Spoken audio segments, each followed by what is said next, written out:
মাছ উঠেছে আলহামদুলিল্লাহ। সুপ্রিয় দর্শক, আমরা জাল টানা শুরু করেছি। দেখতে থাকুন আমরা কি মাছ পাই, সেটা এই ভিডিওর মাধ্যমে দেখাবো। মেঘনা নদীতে মাছ ধরার জন্য এসেছি।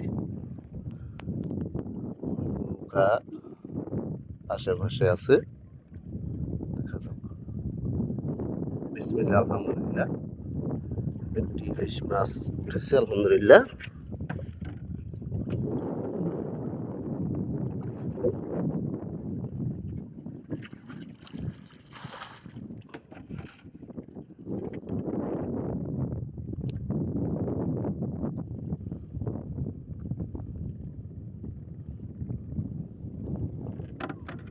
দেখতে পাচ্ছেন জীবিত, একদম জীবিত ইলিশ। আসলে ইলিশ মাছ জীবিত দেখতে হলে মেঘনা নদীতে আসতে হবে। দেখতে পাচ্ছেন টাটা লঞ্চ যাচ্ছে, ওই দূরে টাটা লঞ্চ যাচ্ছে। বেতুয়া হাতিয়া টু ঢাকা। তজুমুদ্দিন ভাই, প্রিয় বন্ধুরা, দেখতে থাকুন আমাদের সাথে।